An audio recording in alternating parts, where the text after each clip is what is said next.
Bueno, queridos amigos, vamos a comenzar este acto de hoy, donde nuestro amigo, el escritor, el académico, editor y otras cosas buenas más, Rolando Morelli, va a dictarnos una charla, una conferencia, como queramos llamarlo, va a compartir con nosotros este trabajo de él, que ha titulado Metáforas y esquizofrenia en la poesía cubana. Dos poetas nacionales y otras evidencias. Como todos ustedes saben, se está conmemorando los 50 años de la edición, la primera edición o la premiación de el poemario de Eberto Padilla, Fuera del Juego.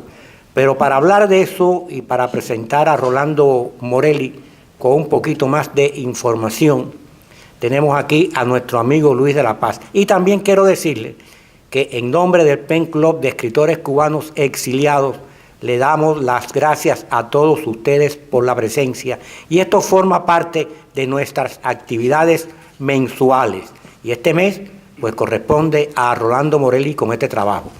Aquí está presente, como siempre, nuestro querido presidente de honor y fundador del PEN Club, Ángel Cuadra, que siempre ha hecho hincapié y es el iniciador de estas actividades. Mi querido Luis, el micrófono es tuyo. Muy buenas tardes y nada, el que vino tarde aquí fui yo.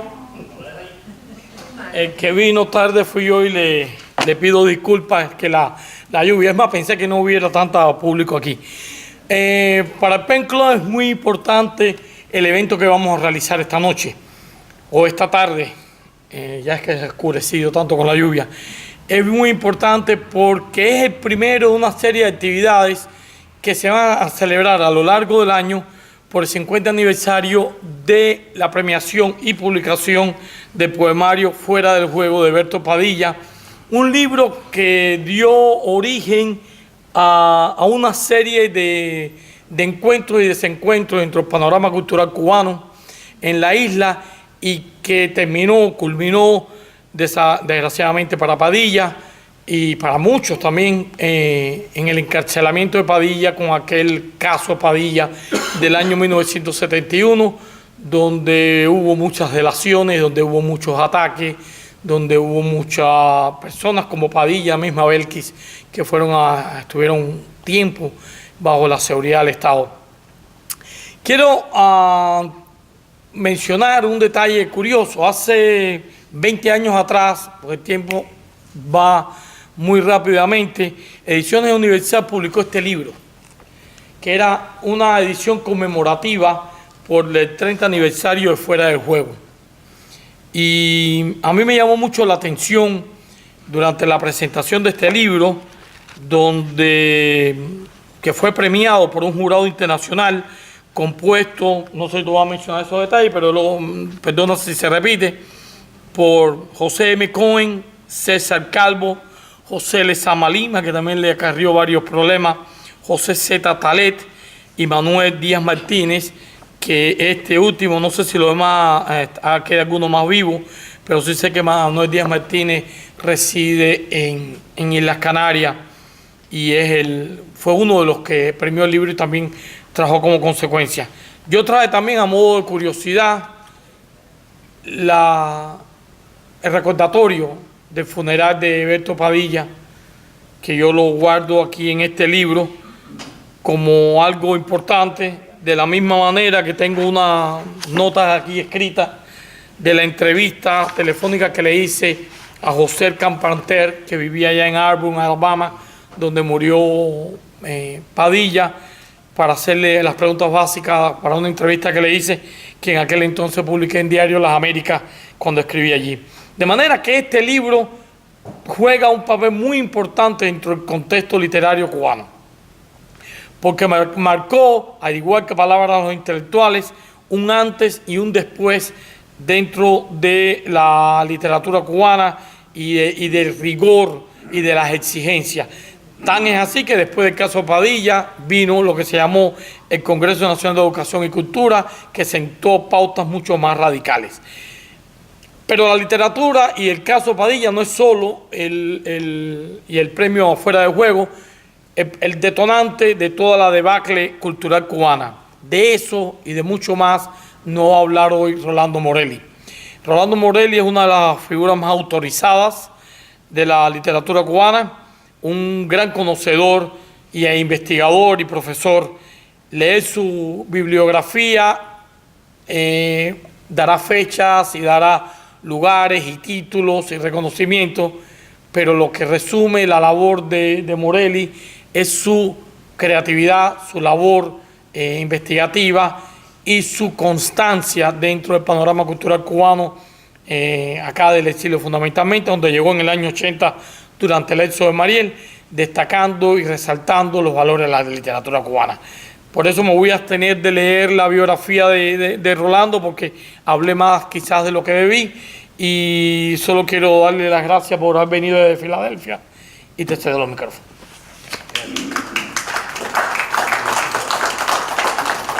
Muy buenas tardes y gracias a Luis, gracias al PEN. Voy a comenzar con una especie de excusa, que no me excusa de nada, por supuesto, y es que anoche, mientras revisaba mi trabajo, inadvertidamente lo borré y tuve que reescribirlo y estuve reescribiendo. No estoy pidiéndoles conmiseración, simplemente diciéndoles que en este caso voy a carecer, por ejemplo, de citas que tenía y que no había manera de volverlas a... Así es que muchas de las citas las tengo que dar de memoria, así es que trataré de ahorrarles esos tropiezos, ¿no? Por otra parte, no tienen que perdonarme nada, ¿no? Me juzgan como quieran. El trabajo en realidad es un trabajo mayor y yo no quiero tampoco hacerlos víctimas de la lectura de un trabajo que realmente... Así es que voy a limitarme realmente al tiempo y al espacio de lo que debería ser una conferencia. Además, ustedes han estado ya aquí hace mucho rato, esperándonos, etcétera. Así es que yo voy a tratar de no abusar de eso. No se cumplen todos los días 50 años. No voy a hablar de mí, por supuesto. No estoy hablando de mí, no estoy anunciando cosas que van a pasar. Estoy hablando, naturalmente, de un libro, o mejor dicho, del cincuentenario de la primera edición de un libro que, como decía Luis de la Paz, marcó época en la poesía y en la cultura cubanas por varias razones. Fuera del juego, de Berto Padilla, poeta ya fallecido en el exilio, que lo acogió sobrepasada la ordalía a que lo sometiera el régimen tiránico totalitario que desde hace casi 60 años rige y diseña los destinos de Cuba con las prerrogativas de un feudo privado, incluidas naturalmente las funciones correspondientes a los alabarderos, portaestandartes, bufones y truhanes. Corría el año de 1968, otro siglo, que ya nos va pareciendo muy lejano, pero en términos históricos y sobre todo vivenciales, se halla aún muy próximo. Un clima de aparente liberalismo, según las palabras airadas por la conmoción del sátrapa ofendido, debía haberse apoderado de la atmósfera de la isla, lo que permitió que ciertos libros, según la misma fuente, fueran publicados en los últimos tiempos. No se ha estudiado bien aún, pese a lo mucho que se ha escrito acerca del llamado caso Padilla, que tendría lugar 3 años después del premio a su libro, con el estruendoso primer Congreso Nacional de Educación y Cultura por marco y como trasfondo, este periodo de presunto relajamiento ocurrido en la corte del rey barbudo ante su mirada tolerante. Vaya abuso de confianza, ¿no? Qué descaro, qué desfachatez. Vaya, si había que dar una lección. Padilla reunía las características que, bien estudiadas por la seguridad del Estado cubana, entrenada por la Stasi germano oriental, mejor podían servirles para fabricar a una de esas figuras de cera en la que clavar alfileres o hipodérmicas, venido el caso, capaces de inocular un veneno lento que hiciera su labor a la vista de todos, sin que por otra parte se convirtiera esa víctima en un mártir y mucho menos en un héroe. Al sujeto de ese castigo había que castigarlo sin dejar marcas. Una especie de Giordano Bruno, consumido no por el fuego, sino por la fiebre, a la vista de todos, peripatético, tembloroso, incongruente, en medio de la plaza pública. Bueno, es un decir esto de pública. Dispuesto a desdecirse y decir todo lo que quisieran que dijese a cambio de una sed de agua. En parte lo consiguieron, pero no contaron con los imprevistos de la ecuación hombre, y ahí surgieron algunas complicaciones. He oído decir de Padilla que fue un necio, un soberbio que pensó que con un libro de poemas iba a tumbar a un tirano obseso y confeso, que luego no supo estar a la altura que de él exigían las circunstancias. Todo eso ignora por una u otra razón que el individuo es entre las ruedas dentadas de la maquinaria totalitaria una mera piltrafa. Lo es aún antes de que esa maquinaria decida el grado justo de piltrafa al que habrá de someterlo y ajuste en consecuencia el mecanismo triturador. Contra toda evidencia o apariencia, Padilla fue un hombre valiente.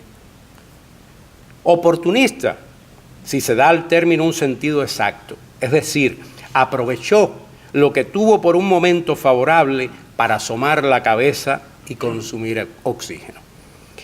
Incapaz de divisar una estrategia que sus acusadores le imputaron como un crimen, se ingenió una pequeña táctica. Hablando con el poeta en mi casa de Filadelfia, años después de habernos conocido en el exilio, Padilla me confesó, con algo que podría calificar ahora de furia, que había sido un iluso. Yo fui un iluso, Morelli, fui un verdadero iluso, como lo fue casi todo el pueblo de Cuba. Palabras literales. Así pues, fuera del juego, refleja como inversión esa suerte de idiocia inducida por la mentalidad totalitaria tan siniestramente atractiva que aún después de la caída y descrédito del comunismo reaparece aquí y allá, como demuestran las experiencias de Podemos en España, el llamado bolivarismo chavo castrista o el mismo apoyo y entusiasmo que sigue despertando en muchos el desastre cubano, al que se apunta cualquiera con ánimo fiestero o con vocación vacacionista a bordo de un crucero o de lo que se pinte. ¿De qué manera? Padilla no era ajeno a sus circunstancias. ¿De qué manera hubiera podido serlo? Sino que creyó ilusamente que después de todo lo que ya se sabía del comunismo en la URSS, en China y en Hungría, el mundo, esa abstracción, los intelectuales estaban listos para repeler la aberración cubana. En parte tuvo razón, según sabemos. En lo que no la tuvo, porque era imposible concebir tal esperanza, era en lo concerniente a que un mayor conocimiento del horror totalitario, consustancial al comunismo, debía bastar para que una ola de rechazo universal limpiara la casa. Padilla confundía los tiempos en que vivía con los del humanista Erasmo de Róterdam, quien flageló con su elogio de la locura o estultez desde la todopoderosa curia romana y el papado a los reyes y emperadores que entonces eran. Padilla acarició la idea de impartir su pequeño curso antidoctrinal. Concibió para ello la idea de un juego, léase partida o partido, o más bien el manual de este, del que de entrada se coloca al margen, fuera. Se coloca o sabe que no le es dado jugar según sus propias reglas. Porque si algo está claro en ese manual, es que el poeta sobra en él. A ese despídanlo, nos dice. Ese no tiene aquí nada que hacer. El sujeto poético, siguiendo la misma estrategia irónica de la presunta alabanza de la locura erasmiana, ofrece una receta del hombre y la mujer nuevos castro-guevarista, entre cuyos ingredientes, desde luego, no puede entrar la poesía. Se trata, asimismo, de un mundo donde el ensueño es desplazado por la pesadilla del duermevela. los poetas cubanos ya no sueñan, afirma en otra parte, y está obligado el ojo a ver. Metáfora de la existencia bajo el totalitarismo marxista-leninista, Fuera del Juego es a un tiempo libro alucinado y lúcido, con esa lucidez que alucina. Como Erasmo en su presunto elogio de la locura, Padilla finge que celebra un mundo que condena, expuesto por la voz poética constituida de fragmentos de un universo ideológico más que geográfico. En cierto modo, Fuera del Juego nos refiere igualmente a otro libro polémico de la literatura cubana, otro poemario, La isla en peso, de Virgilio Piñera. Solo que si bien este volumen de Piñera, muy anterior al régimen de Castro, suscitó en su momento reacciones críticas de algunos de sus colegas, Gastón Baquero o Cintio Vitier, entre otros, que difieren en profundidad o perspectiva acerca de si el peso de esa isla que acusa Piñera corresponde a la realidad social o psicológica del poeta. Padilla no va a vérselas con unos críticos más o menos afines, sino contra las fuerzas represivas de la cultura y de la política al servicio de la propaganda del régimen cubano, que durante 3 años, entre 1968 y 1971, dispusieron a sus anchas de tiempo para fabricar una conspiración de poetas y escritores, muchos de ellos sospechosamente convictos de homosexualidad, que diera cuerpo de evidencia a la censura y al castigo de Padilla y su entorno inmediato.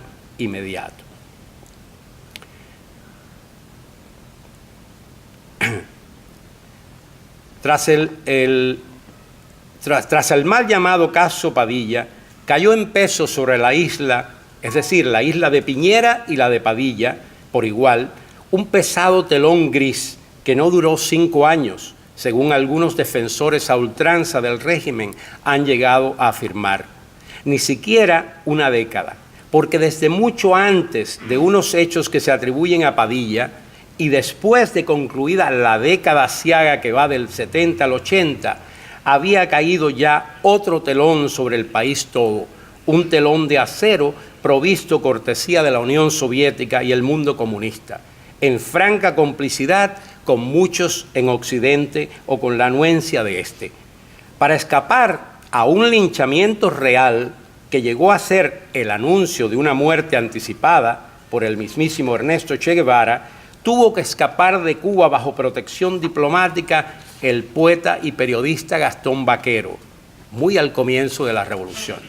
Lino Novas Calvo, escarmentado por su experiencia de la Guerra Civil Española, cuando pasó en Capilla Ardiente una noche y estuvo a punto de ser fusilado a causa de una acusación, y ya para 1959 había roto con el comunismo y todas sus brumas ideológicas, escapó igualmente de Cuba mediante los auspicios de la Embajada colombiana. Antes o después de los dichos, se fueron yendo del país Lidia Cabrera y una nómina sustancial de escritores e intelectuales. Otros le seguirían en diferentes momentos.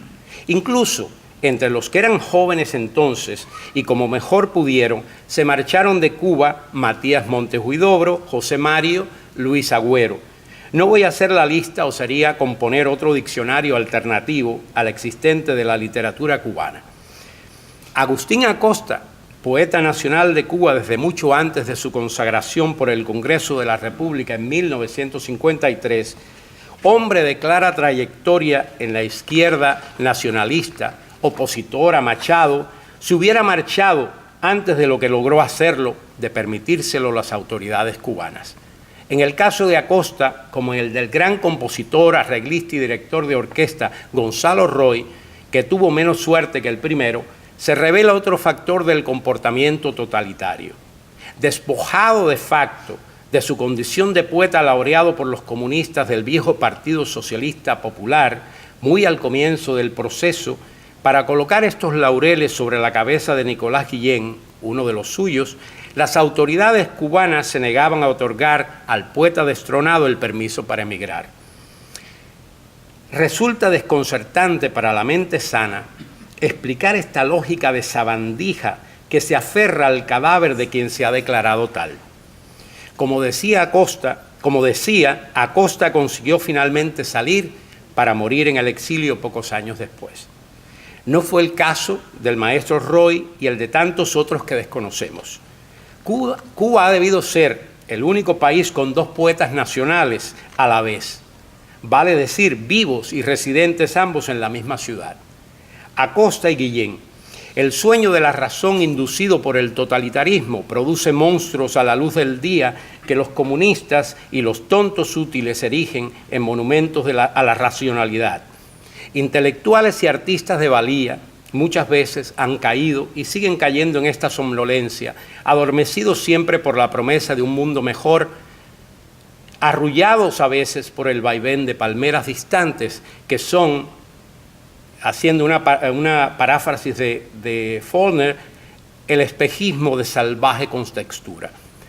Los mayores y mejores suelen sacudirse al cabo este letargo, como ocurrió en distintos momentos con André Gide, Arthur Koestler, Albert Camus, Octavio Paz, Mario Vargas Llosa y otros, pero incluso entre los grandes narradores y entre los poetas más sutiles, así como en la comparsa de quienes no son ni una cosa ni otra, persisten los adeptos y adictos a la mentalidad totalitaria.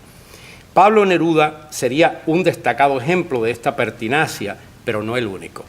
Por convicción, que no es tampoco una excusa, o por conveniencia o cobardía o un conjunto de factores, alguien como el gran escritor portugués José Saramago no consiguió al cabo deshacerse de sus ataduras ideológico-totalitarias.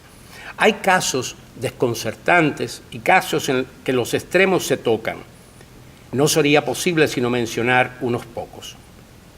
En fin, que la locura criminal, que en términos políticos constituye probadamente el comunismo, puede contaminar desde las mentes más brillantes a las menos dotadas, y aún después a veces se hacen sentir las secuelas. En lo que a la literatura y particularmente a la lírica cubana se refiere, los ejemplos de esta clase, ¿cómo iban a faltar? Estaba por concluir esa década del 70 en Cuba, signada en lo económico por el fracaso de la gran zafra azucarera, a la que se había sacrificado todos los esfuerzos y recursos del país con el declarado propósito de alcanzar la abundancia. En realidad, se trataba de cumplir con el rol asignado a Cuba por la política económica del CAME, que reunía en un haz de colonias a los países comunistas del Este y en el que se dio acceso a Cuba. En lo cultural, a la mayor desolación que pudiera esperarse, cuando se produjo un hecho insólito, la toma y ocupación sin rehenes de la Embajada del Perú en La Habana por parte de gente desesperada, que nada tenía ya que perder, según pensaba, y el subsecuente éxodo por el puerto del Mariel, montado por el régimen con varios propósitos. El primero de los cuales consistía de aliviar la presión social que podía desembocar en un serio dolor de cabeza para el régimen. A cierto grado de desconcierto inicial, de parte de las autoridades, siguió la respuesta que le era más característica, la intimidación efectiva y el intento de rendir por cualquier medio a los levantiscos o posibles conflictivos. Los llamados actos de repudio, que no eran algo nuevo, pero que tal vez nunca como entonces alcanzaron el grado de infame efectividad para aniquilar a gente inerme, como sucedió en esos momentos, entraron en función. Yo mismo, mi familia y muchos miles de cubanos fuimos víctimas de esos actos de repudio. Muchas personas murieron o fueron empujadas al suicidio. Otros viviremos siempre con la impronta muy real de esos actos de agresión. En esos momentos, precisamente, el poeta católico Eliseo Diego, miembro fundador del grupo Orígenes, mal visto del régimen, concibió un poema que publicó la revista Areito y que el Bate tituló A uno que se va. Corresponde, salvando las distancias temporoespaciales, a aquel otro escrito en el año 60 o 61 por Nicolás Guillén, llamado Responde tú. Se trata en efecto de un retroceso moral, considerando la existencia del libro de Padilla y del caso. No hay aquí, en este poema, restos de esa indignación o cuando menos de indagación alguna. todo muy clásico, para que se vea hasta qué punto los moldes del soneto más exquisito pueden servir a la mentalidad esquizoide totalitaria. Diego abraza el dogma oficial. Si Guillén apostrofaba desde su sitial de poeta comunista y poeta nacional a la cañona a un presunto apátrida que huía de Cuba, Diego, desde su ortodoxia católico-romana, lanzaba una andanada tras otra de acusaciones contra la pobre gente agredida por las turbas. El primero y el último versos del soneto, respectivamente, «Te gusta la mesa bien servida» y «Vete a pastar los lujos de la muerte», presentan un sumario y un cuadro psicológico que corresponde a la perturbación psicológica y política del bardo. Con el transcurso del tiempo y la salida de Cuba de Liceo Alberto Diego, hijo del poeta, nos enteramos por las páginas de su libro Informe contra mí mismo, no solo que su familia había contemplado alguna vez la posibilidad de marcharse, para lo cual habían tramitado toda la papelería requerida, sino que, habiéndose frustrado por vacilación del cabeza de familia o cualquier otro motivo la gestada salida, y cesando de ser esta una posibilidad en el futuro, los hijos del poeta habían de enfrentar las consecuencias de los actos de sus padres. El propio Liceo Alberto se transformó, según confiesa, ya de mayor, como medio de presunta reivindicación política en informante de la seguridad del Estado. El objetivo de esta vigilancia lo constituían su padre y la tertulia que éste reunía en su casa. ¿Podría darse un ejemplo más desequilibrado de ruptura entre la realidad como es y la realidad tal y como se presume que debe ser o que sea? Otra figura, no de la distinción poética de Liceo Diego, pero sí de indiscutible renombre y que goza del visto bueno de las autoridades del régimen, Reina María Rodríguez, también escribió por esta misma fecha un poema donde exalta la figura del líder máximo, ante el cual se arroba viéndolo despotricar en televisión contra quienes, al decir del déspota, no teníamos los genes revolucionarios para aguantárnoslo, y por quienes declaraba, no los queremos, no los necesitamos, que se vayan. Este espantajo suscita las querencias y la admiración de la reina, con lo que se suma desde su trinchera de palabras en función de los opresores. El poema incluido luego en el libro galardonado por el régimen, Cuando una mujer no duerme, nunca ha sido el objeto de cuestionamiento en Miami, donde la poetisa es recibida y tratada con mimos y adoración por algunas instituciones y presuntos exiliados que dicen no serlo, para que no se les confunda con los que estamos aquí y sí sabemos lo que somos y no lo ocultamos. Antes hacemos proclama de nuestra condición de hombres y mujeres libre por opción y no por haber sido enviados en misión o con arreglo a consideraciones de índole espuria. Una conferencia no debe pasar de ciertos límites de tiempo y extensión, como había dicho. Creo llegado el momento de dejar estar el tema que a vuelo de pájaro he buscado esbozar en mi ponencia y de agradecer por la paciencia y el interés con que me han escuchado. Agradezco asimismo a la directiva del PEN Club de Escritores que me invitó a venir aquí. Dejo planteadas algunas preguntas para las que tal vez no haya respuestas inmediatas. ¿Cuánto más ha de soportar el alma cubana, ya tan escindida y desgarrada, el azote de una dolencia tan evidente, como es muchas veces preterida y ante la cual nos hallamos solos con nosotros mismos? Ha llegado el momento para mí de escuchar lo que tengan que decir ustedes. Ojalá llegue a ser la poesía y la literatura en general no tan solo un cauce expresivo de nuestra angustia, sino a la postre una vía de curación. Nuevamente, gracias a todos, ustedes tienen la palabra.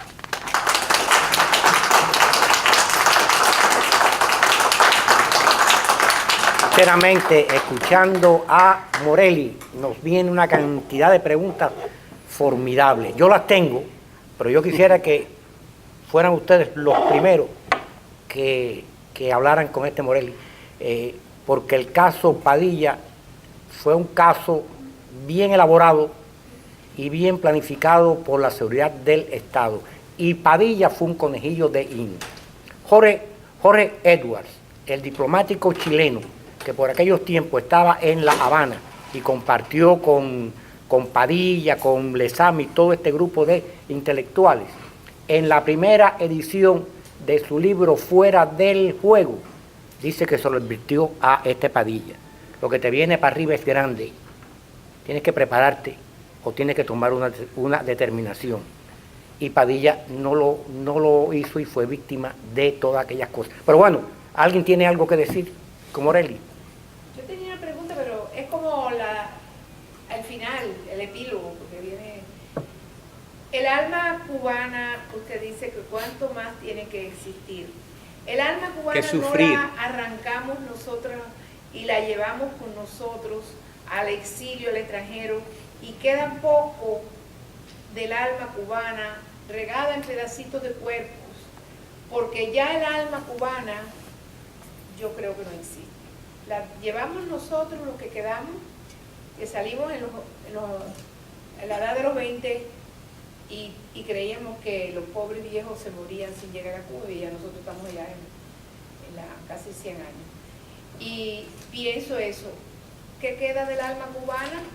Bueno, yo pienso, ante eso yo pienso, en cierto modo comparto su, digamos, pesimismo, porque efectivamente cuando vemos a muchos de los que llegan, pensamos en que, pero a la vez hay que pensar, digamos, en todas esas mujeres, esas damas de blanco que están allá y que se enfrentan, y a una serie de personas, porque por ejemplo el presidio cubano no ha dejado de existir. Es decir, con el presidio cubano pasado exactamente lo que pasó con la SUMAP, que dejaron de llamarse UMAP y pasaron a llamarse de otra manera, pero siguieron existiendo. El presidio político cubano sigue existiendo. Hay personas que van a la cárcel en un país, por ejemplo, por protestar por cualquier cosa, pero también por matar una vaca para alimentar a su familia, y eso también es político. Y muchos de ellos llegan a adquirir una conciencia política dentro de... Y esa gente también es Cuba. Así que yo me siento en cierto modo, coincido con su pesimismo, pero por el otro lado veo que no es así, porque hay gente que realmente está dispuesta todavía a... Yo voy a hacer otra intervención. Discrepo de Digna completamente, porque a mi entender estás hablando y estás sintiendo, como sentimos todos, dentro de nuestra alma individual, la que está dentro de tu materia, pero el alma cubana trasciende eso. El alma cubana no se ha ido ni ha dejado de irse. El alma cubana está ahí. Ahí están las enseñanzas de José Martí, ahí está todo. Aquí está Morelli con esta conferencia que nos ha dado, alma cubana. Eso no ha muerto, porque si hubiese muerto el alma cubana, Morelli no hubiera dictado esta conferencia, ni se hubiera suscitado esta conversación. Nosotros vamos a morir, y va a morir nuestra materia y quizás nuestra pequeña alma, pero el alma cubana no, esa nos trasciende. Esa es mi opinión. Muy bien. A mí me gustaría observar algo. ¿Usted iba a contestar? No, yo estoy de acuerdo con Albertino. Sí. Porque mi médico se llama Albertino, entonces me confundo. Oye, yo estoy de acuerdo con lo que dices tú. El alma cubana somos nosotros los que estamos aquí. De todo. Y los que hemos dejado atrás. Yo llevo 32 años tratando de sacar a mi primera nieta que nació ya yo estando en España.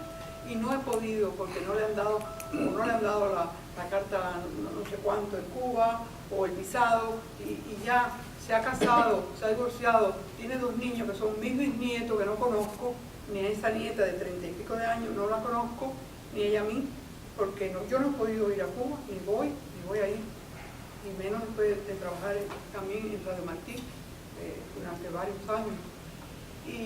Pero el alma cubana mía está en contacto con esa niña que ha ido creciendo y le ha ido mandando juguetes y desde teteras desde España y qué sé yo. Y ahora por internet podemos comunicarnos malamente porque ella tiene problemas allá para comunicarse con el extranjero. Bueno, todo el mundo allá. Sí. Luis quería algo. Sí, yo quería observar con respecto a algo que mencionó Morelli en su conferencia, que abordó muchos temas, y y se me fue un poco la idea cuando comenzó toda esta cuestión del alma cubana, que coincido en sentido general con todos. Yo creo que si el alma nacional es el espíritu nacional y ese se mantiene fijo, es fiel a una identidad y a una cultura. Yo lo que quería mencionar sobre el caso Padilla, yo cuando fui a la presentación de este número conmemorativo que se hizo en Ediciones Universal, y viene la idea por lo que tú decías, Morelli, del encuentro que tú tuviste con Padilla allá en Filadelfia, en tu casa, donde Padilla te decía que había sido un ingenuo. Lo fue. Y que... Sí, pero enfurecido. Te lo dio enfurecido. Sí, enfurecido consigo mismo. Sí. Y aquí en la presentación que se hizo ahí en el pequeño salón del segundo piso de Edición Universal, que estaba completamente repleto de personas, yo vi a un Padilla a la defensiva 30 años después. Vi a Padilla acobardado y me sentí un poco triste, sí, porque al final me di cuenta que Berto Padilla no había logrado a lo largo de los años superar su propio caso. Porque Berto Padilla se mata a él mismo, y Jorge Edwards en ese mismo libro lo dice sin decirlo como yo lo voy a decir. Padilla estaba llamado a ser, si hubiera resistido un poquitico más, el Boris Pasternak cubano. Digo Boris Pasternak porque en aquellos momentos Solzhenitsyn aún no existía y otros intelectuales. Todavía estábamos atados a lo que Boris Pasternak le pasó con su famosa novela. Si Padilla, y eso lo supo Padilla después, hubiera resistido un poquitico más, le hubiera hecho un daño a el régimen fantástico, y esa es la culpa que cargaba Padilla. Porque Padilla era un cubano, y como buen cubano tenía ese orgullo y ese machismo de que si hubiera aguantado un poquitico más, que no es criticable. Yo creo, déjame añadir algo a lo que tú dices. Yo pienso, he meditado mucho en esto, ¿no?, a través de los años, y entre otras cosas he establecido paralelos con lo que conocemos por la historia de los mismos hechos o de hechos muy similares que ocurrieron en Checoslovaquia, en Rusia, en otros países. Yo creo que no solo Padilla, sino nosotros hemos estado en una desventaja que no han tenido ni siquiera los rusos, ni siquiera quizás en la época de Stalin, pero incluso después de superado es un eufemismo, por supuesto, ¿no? Después de que Stalin murió y bueno, necesitaron ellos arreglar algo para no seguir matándose entre sí y matar a otros. Cambiaron hasta cierto punto, si no cualitativamente, cuantitativamente, los aspectos de la represión, etc. Cuba no ha tenido ese respiro, porque además Cuba ha constituido, y cuando digo Cuba, aquí vuelvo a la cosa del alma cubana, no es nuestra Cuba, es el país, ha tenido la desgracia de constituir, especialmente después que Vietnam del Norte dejó de ser lo que fue por un momento, el único lugar. La izquierda no se identifica, a no ser que sean unos tontos ahí recalcitrantes, no se identifica con Corea del Norte, pero todavía se insiste, es decir, esa fascinación con Cuba todavía existe. Es decir, que nosotros sí hemos tenido, y yo creo que eso es importante que lo reconozcamos, hemos tenido a todo el mundo contra nosotros. A todo el mundo. Nosotros no hemos tenido prácticamente, no quiere decir que no haya habido personas e instituciones, etcétera, que a lo largo del tiempo no hayan hecho. No, por supuesto que ha habido esa, pero no ha sido, ha sido comparativamente, relativamente ha sido poco. Nosotros hemos tenido que hacerle frente a nuestra situación con nosotros. Por ejemplo, yo recuerdo el caso de Elian González, que no es ajeno a esto que estamos discutiendo. El caso de Elian González fue un caso también similar, en cierto sentido, fabricado con la anuencia de la presidencia y muchas instituciones en este país para darnos una lección a los cubanos, simple y llanamente. Yo tenía amigos americanos que me decían, no, eso no puede ser, a ese muchacho no lo van a devolver a Cuba. Y yo les dije, al momento, tenemos a todos. Cuando yo recuerdo una noticia que dio CNN, no me quiero apartar demasiado, pero esto me parece que es ilustrativo. yo recuerdo una noticia que recogió CNN, donde había un grupo de personas protestando, una protesta contra los cubanos de Miami. Y en esa había afroamericanos y americanos blancos del sur con la bandera sureña. Y coincidían en ese rechazo visceral a los cubanos, a los cuales posiblemente no conocían ninguno de ellos.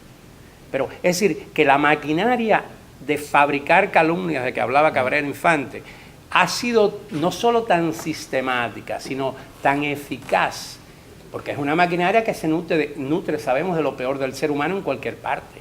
Es decir, proclama el bien y proclama esto y lo otro, pero en definitiva despersonaliza a las personas que se oponen. Nosotros somos... A mí hay gente que... Ahora estuve por Portugal, en Coimbra, hubo personas que me llamaron batistiano y fascista.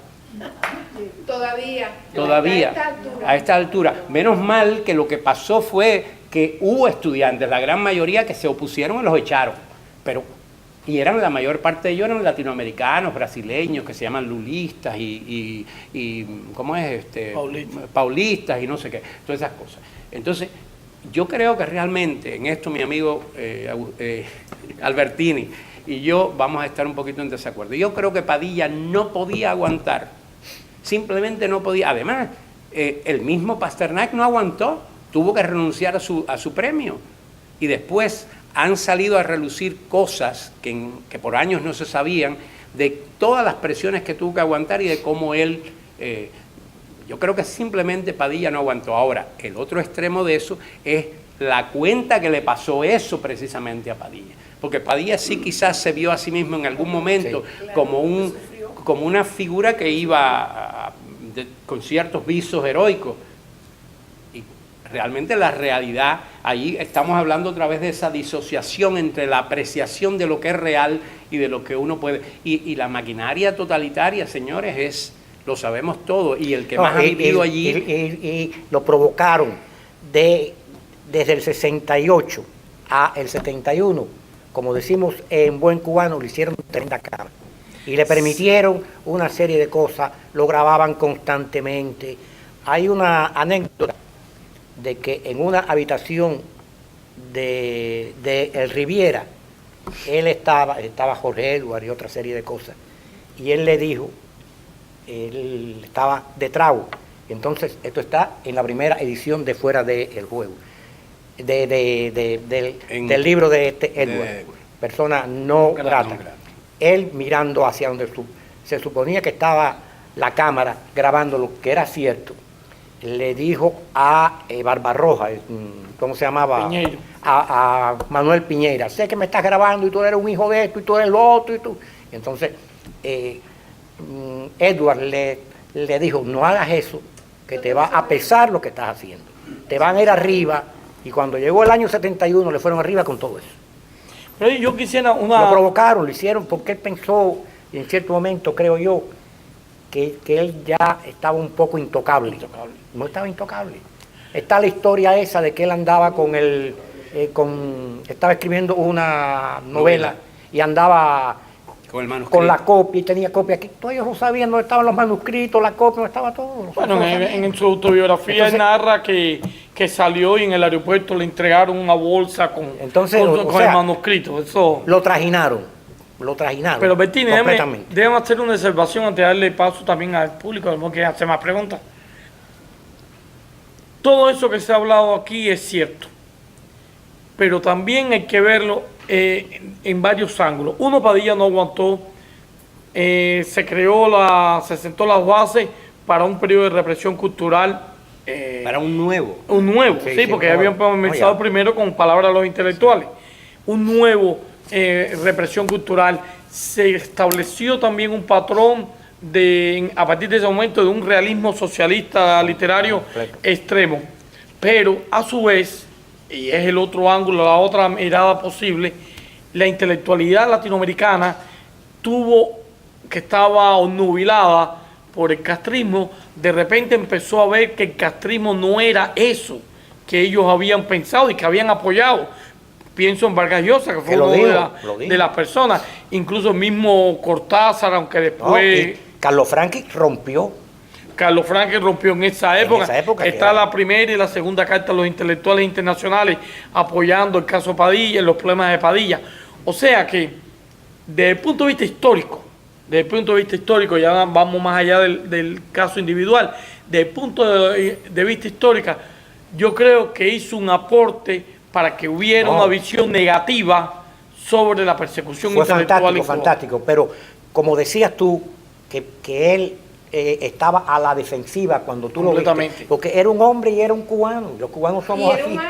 Y era humano. Pero entonces él se preguntaba, cuando mismo él te confesó en Filadelfia, fui un iluso. Eso lo hubiera hecho yo igual que él, yo me hubiera comportado como él. Y a lo mejor me hubieran partido la vida como él. No, Reinaldo Arena, que era más guapo en algunos aspectos. Entonces, que él le digo a la seguridad del Estado, él cargó llame el con papel que tengo que firmar. Claro, él cargó con aquello. Sí, lo que pasa es que en el cubano, te paso la palabra, sí. Lo que pasa es que en nosotros también, y yo lo digo en esto, hay un elemento que quizás nos viene de nuestra tradición mambisa y heroica y todo eso, de querer exigirle a la gente un comportamiento que no es posible. Claro. Yo cuando hablo, no hablo casualmente de Erasmo de Rotterdam. Era la época en que realmente la iglesia podía mandarte a quemar o lo que fuera. Y sin embargo, Erasmo de Rotterdam no fue sometido a ninguna de esas cosas. Es decir, no estoy diciendo esto es mejor, aquello es peor, sino que digo, en el caso de Cuba, es la maquinaria perfecta. Porque además de la maquinaria totalitaria, es una maquinaria que ha existido dentro de una isla. Una isla donde en Cuba hubo una guerra campesina de la cual mucha gente ni siquiera todavía sabe, porque Castro declaró que la guerra había terminado, creo que un año antes de que había terminado, cortó todo tipo de comunicación y los guerrilleros seguían ahí en las montañas, eso, y nadie se enteraba de nada. Entonces, ¿No ven ustedes que él hizo un poco lo que Galileo Galilei? ¿Quién hizo, perdón? Padilla, claro. No, yo lo que estoy diciendo. En la reunión sí, en la cual él se retractó. Se retractó, sí. Claro, No. Pero la eso cuestión yo pienso que no la es una cuestión vergüenza es la de pena, Padilla, sí. la vergüenza es del sistema que obligó a este sí, hombre. pero bueno, a eso. lo que yo me refería no era la razón que tú tienes, sino de que Padilla no se perdonó él mismo. Ah, no, él no se lo perdonó. Él no se lo perdonó, ese fue el problema. ¿Y por qué salió hoy en la prensa que un senador norteamericano 2 veces ha tenido cita con el jefe de Estado cubano y que dice va a terminar las relaciones magníficas relaciones con los Estados Unidos? Este caso de Padilla, Bueno, esos son los aliados. sintió incómodo, ¿verdad? Dice que se va a terminar el Sí, pero eso no es el tema. ¿Cómo? No sé, pero no creo. De todas maneras, hay que ver. A veces se dicen cosas que después no resultan. No, que a veces se dicen cosas que después no resultan. Pero Virgilio todo es Piñera, posible. Con su empezó. Además que Lo adivinó todo. Porque son 100 senadores. Y de los 100 va a Cuba 2 veces con el jefe de Estado cubano. Y dice él que va a resolver el problema eso. Bueno, vamos a ver qué pasa. Estaremos de... Sí. Abreu quería decir algo, Abreu. José, Que aquí hay mucha gente en este país que simpatiza con el régimen cubano y de eso lo tenemos que entender, porque eso lo estamos viendo constantemente. Yo que he estado en México tantos años, que todos esos mexicanos simpatizan con el régimen de Cuba, y que Fidel Castro fue a México precisamente. Yo solo decía hoy a Ángel, si él fue a México, México intervino Haciendas, esa fue la Revolución Mexicana. Y Fidel Castro hizo exactamente igual. Claro. Intervino todo. Porque- Le quitó a todo el mundo todo. Porque la mentalidad totalitaria se alimenta, entre otras cosas, de ese populismo que puede ser tanto de derecha como de izquierda. Cuidado, porque ahora viene otro, más comunista todavía. Ya. Lamento. sí, José, tú querías.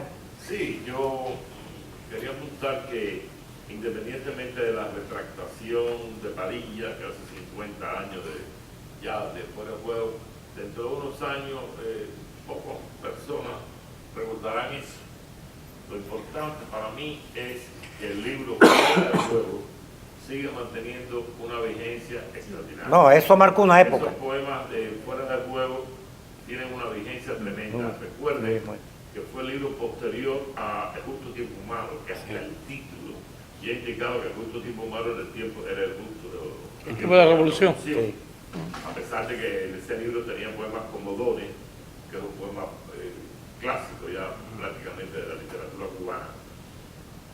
Fuera de juego es un libro extraordinario, como si fuera poco, que fue publicado en el 68 y vino todo el escándalo hasta el 71 por la detención de él, pero la detención de él ocurre después de una reunión en la UNEAC, a la cual yo asistí pero no me dejaron entrar, donde él leyó un nuevo libro de poemas. Provocaciones. Que se llamaba Provocaciones, que era peor. Sí. Que fuera Yo tengo.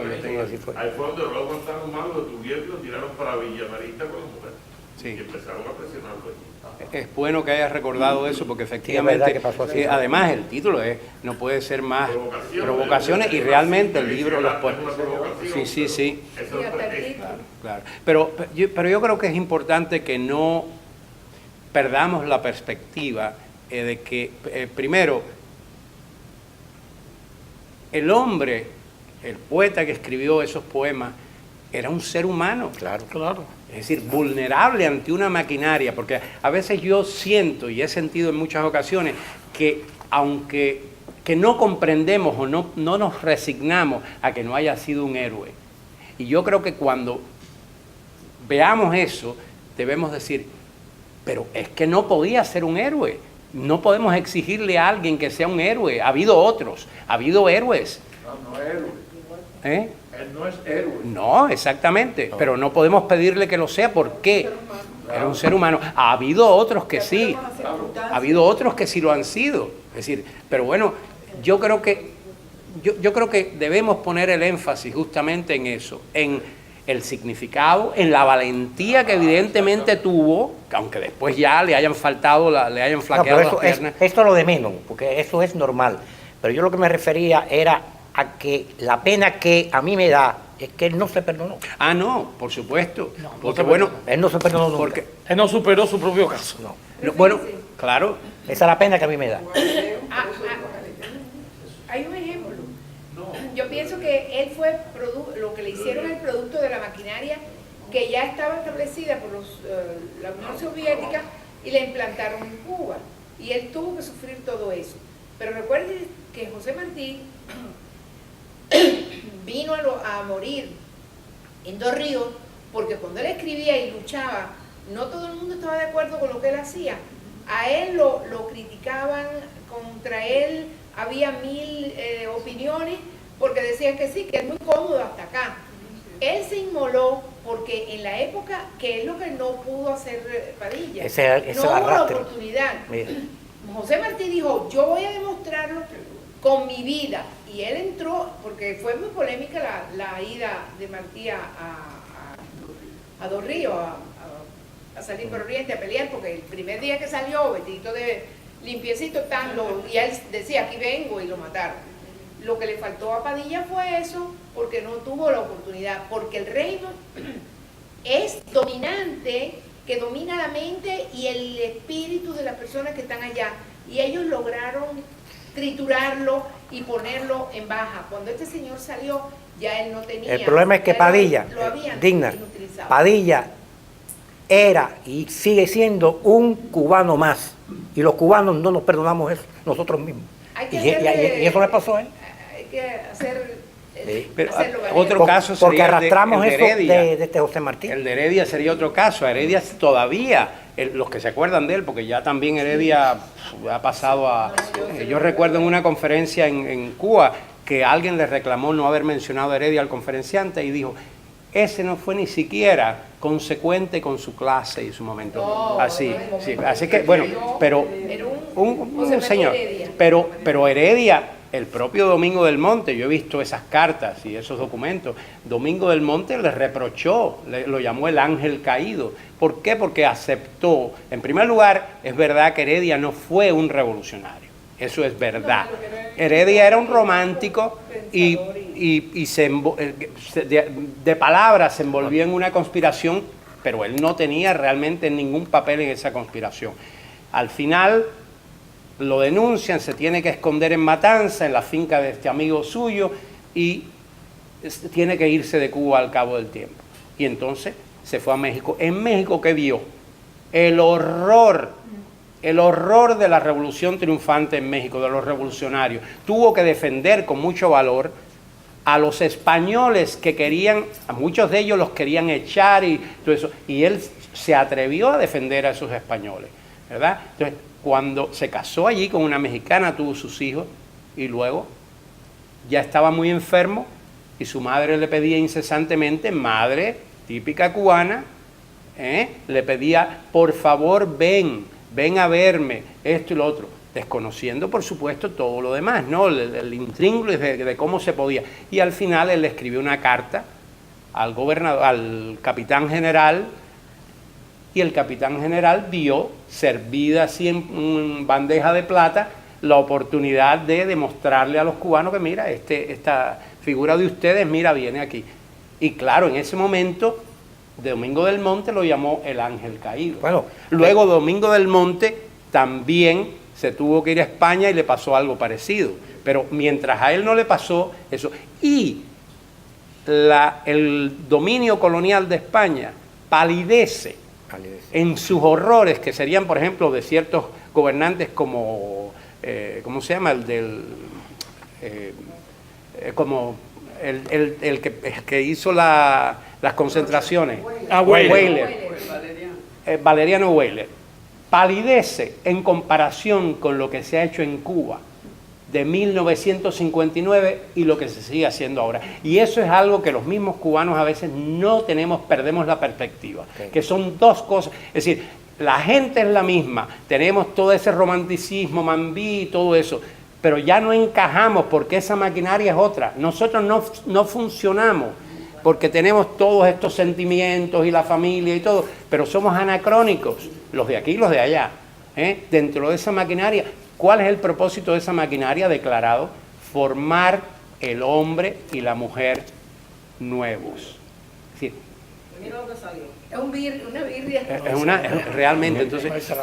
Creo que bueno, esto es tema, esta es la primera conferencia de una serie que vamos a ofrecer, que todavía no tenemos organizada en todos sus aspectos, pero sí sabemos que vamos a abordar el tema porque da para mucho, como en este caso de Morelli, que nos ha preparado el camino para cuando se acerque más la fecha, otros eventos que vamos a hacer y retomaremos el tema, porque el tema de la literatura cubana es vigente y el tema de la persecución intelectual se mantiene en la actualidad con Santiesteban, cualquier otro que continuamente están encarcelados. Orlando, yo creo que no debemos perder otra perspectiva. Tú has dicho el tema de la literatura cubana. Hasta ahora no hemos tocado la literatura, hemos tocado la política. Es decir, que hay ese otro aspecto, ¿verdad? Porque Padilla es un gran poeta y hemos hablado de un gran político, era un gran presidiario, era un gran guerrero. No, estamos hablando que es un poeta. Bueno, eso dije yo. Iba a parar contigo, José. Precisamente lo que dijo él, que el libro, los valores, ese aspecto que hay que considerar, ¿verdad? Es que parte de este ciclo de cosas vamos a hacer una lectura de su poema también. Esto es totalmente importante lo que hemos hablado. Pero no podemos perder la perspectiva. Sí, señor, vamos a de hablar que de la era historia un de hombre nosotros. poeta. Pero no podemos perder la perspectiva de que lo que estamos haciendo es conmemorando un libro en particular de Padilla, que es un libro, independientemente de sus valores poéticos, que debemos resaltar, es un libro eminentemente político. Sí, que tuvo una connotación política y la conferencia de Morelli giró en torno a eso. Sí, los valores literarios, pero tuvo una connotación política fantástica. He dicho que hay que resaltar también los De acuerdo, valores. claro. Yo invitaría... Puede hablar en un acto como este que está organizado por el PEN, son exiliados cubanos.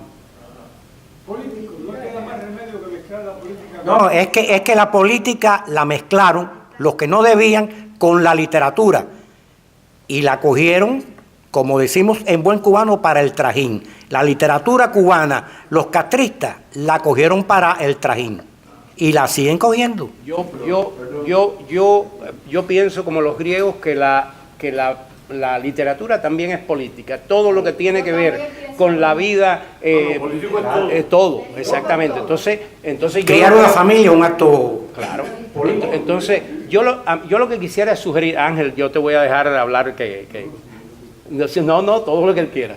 Pero yo lo que quisiera es invitarlos, en vista de lo que vamos a seguir haciendo, a que meditemos en algunas de estas cosas, a partir de nuestras propias experiencias, de nuestras propias lecturas, y que hagamos una especie de análisis, no sé, una especie de juicio acerca, es decir, no hablar en el vacío, sino hablar de cómo se ha generado esa literatura a partir de, incluso podríamos irnos al año 59, es decir, la literatura que hubo antes y la que hubo después.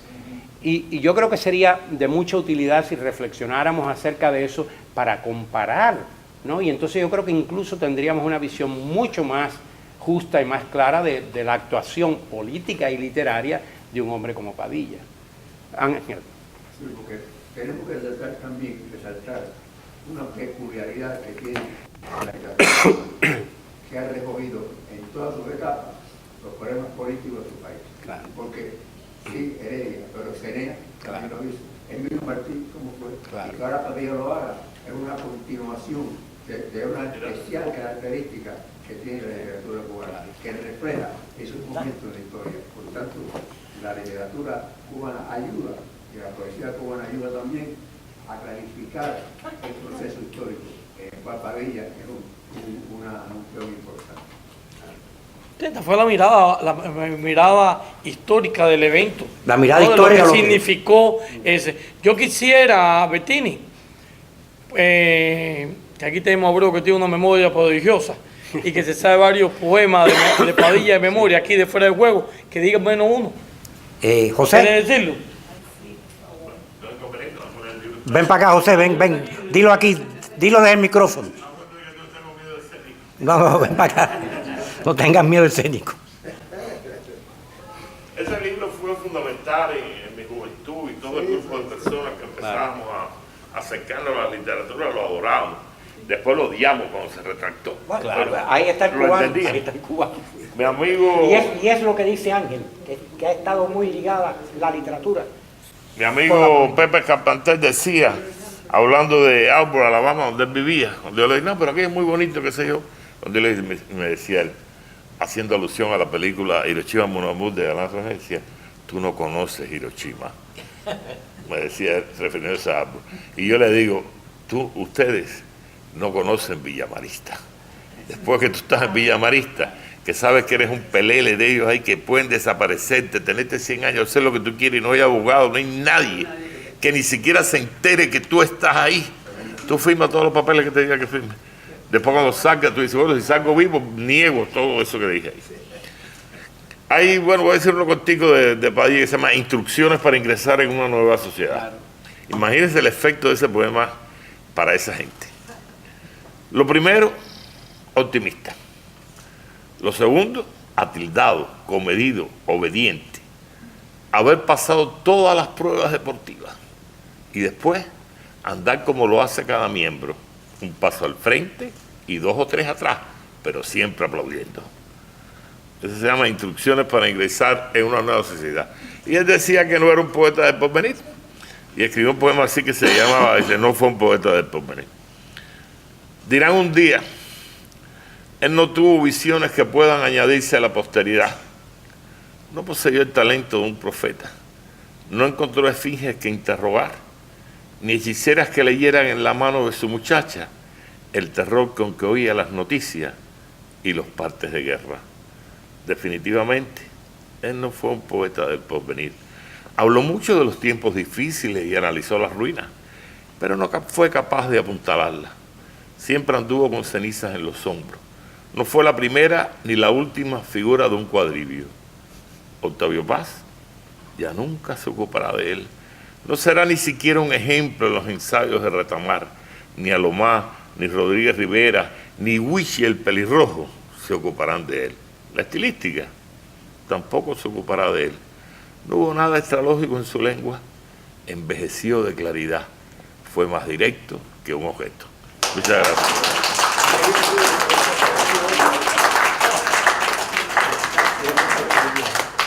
Francamente debemos agradecerle al miembro, porque es un orgullo que sea miembro del Pen Club, Rolando Morelli, esta magnífica conferencia, haber compartido con nosotros todo esto, y ustedes, todos nosotros, que hemos tenido este intercambio que es tan fructífero a fin de cuentas.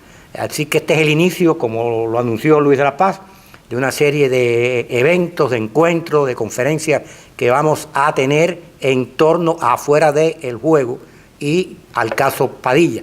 Y tal como dijo nuestro vicepresidente Orlando Rosardi, analizar lo que es la poesía propiamente, que es muy difícil, como también dice Ángel Cuadra, la literatura cubana, separarla de lo político. Porque, por cierto, ya para terminar, recientemente leí un libro de un historiador amigo, donde Juan Clemente Cenea lo acusa de agente del gobierno español. Todas esas cosas pasan, todas esas cosas pasan entre cubanos. Bueno, muchas gracias por haber estado aquí.